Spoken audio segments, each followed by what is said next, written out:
ایک حنفی عالم اور آپ کے استاد ڈاکٹر اسرار رحمہ اللہ کا موقف ہے. اچھا یہ مجھے بلیک میل کرتے ہیں اس طرح کے سوال لکھ کے, آپ کے استاد, حالانکہ اس کے بغیر بھی لکھا جا سکتا تھا, کہ سورہ جمعہ میں امام حنیفہ رحمہ اللہ کا ذکر آیا ہے, اور اس حوالے سے صحیح بخاری میں بھی ایک حدیث موجود ہے سیدنا سلمان فارسی کے حوالے سے. اس حوالے سے آپ کا کیا موقف ہے؟ بھئی میرا موقف یہ ہے کہ یہ وہ حنفی عالم اور ڈاکٹر اسرار صاحب رحمہ اللہ جو میرے استاد ہیں, دونوں کا موقف بالکل باطل ہے, فیبریکیٹڈ ہے, گھڑا ہوا ہے. قرآن پاک میں کہیں امام حنیفہ رحمہ اللہ کا ذکر نہیں آیا.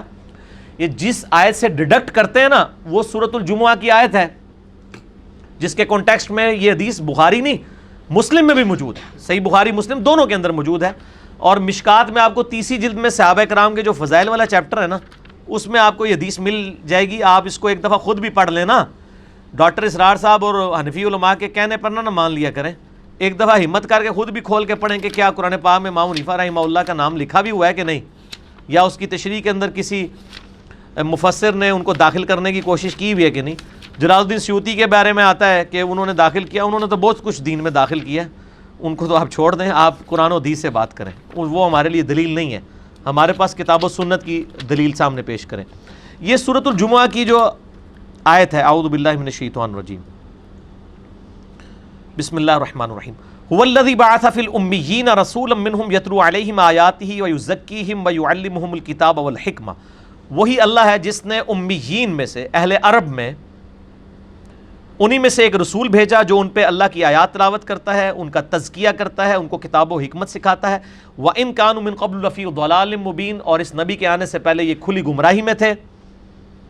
وَآخَرِينَ مِنْهُمْ لَمَّا يَلْحَقُوا بِهِمْ, اور ابھی ان کے علاوہ اور لوگ ہیں جو ابھی ان کو آ کر نہیں ملے.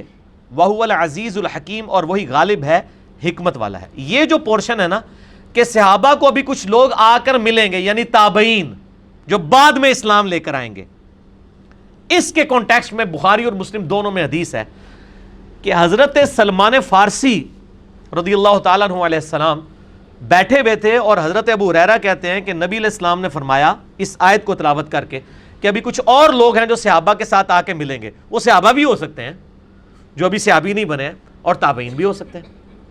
حضرت سلمان فارسی کے کندھے پہ آپ صلی اللہ علیہ وسلم نے ہاتھ رکھا اور فرمایا دین اگر ثریا ستارے کی چوٹی پر بھی ہوتا تو فارس کے لوگ وہاں سے بھی اسے حاصل کر لیتے. یہ حضرت سلمان فارسی کی تعریف کی تھی کہ کہاں سے سلمان فارسی پرشین امپائر سے اٹھے, فارس, ایران کا پرانا نام ہے فارس, فارس سے اٹھے, اور پہلے وہ آتش پرست تھے, پھر یہودی ہوئے, پھر عیسائی ہوئے, پھر نبی علیہ السلام کا ذکر خیر سنا تو آ کے مسلمان ہو گئے. ٹھیک ہے جی, اسلام قبول کر لیا. تو نبی علیہ السلام نے ان کی تعریف کی کہ اگر دین ثریا ستارے کی چوٹی پہ بھی ہوتا نا تو یہ اہل فارس اتنے سمجھدار ہیں, یہ دین تک پہنچ ہی جاتے جس طرح کہ سلمان فارسی پہنچ گیا. یہ آپ کے بابوں کے بارے میں دی بات آپ نے گھسیٹ کے داخل کر لی کیونکہ آپ کو اجتہاد کا بہت شوق ہے نا.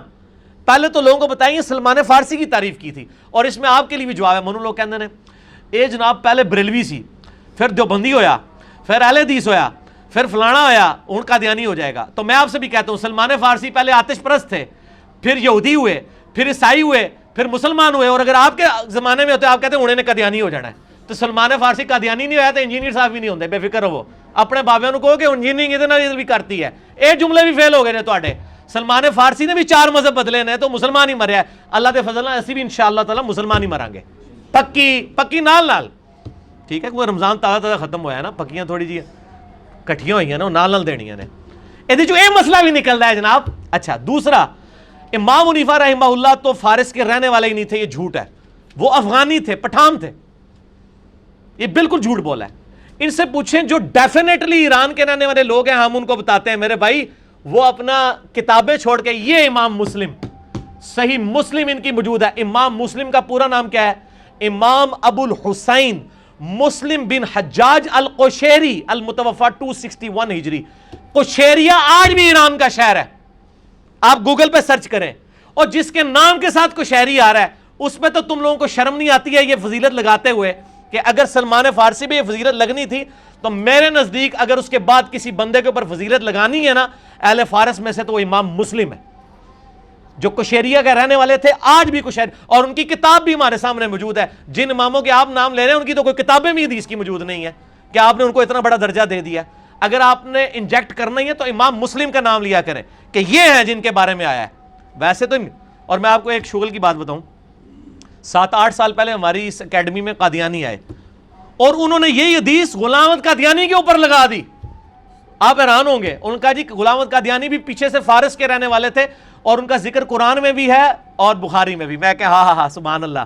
ساڈے حنفی پرا کہندے نے امام حنیفہ دا ذکر ہے اور ساڈے انسانی رشتے چ پرا، مذہبی رشتے چ نہیں، قادیانی وہ کہندے نے کہ یہ غلام احمد قادیانی صاحب دے بارے چ ہے. تے میرے بھائی دوئے جڑے نا دویاں دے دعوے جھوٹے نے. اگر کسی کے بارے میں ہے تو سلمان فارسی کے بارے میں ہے تعویل خاص کے اعتبار سے، اور تعویل عام کے اعتبار سے امام مسلم کے بارے میں آپ کہہ سکتے ہیں جو واقعی وہاں کے تھے.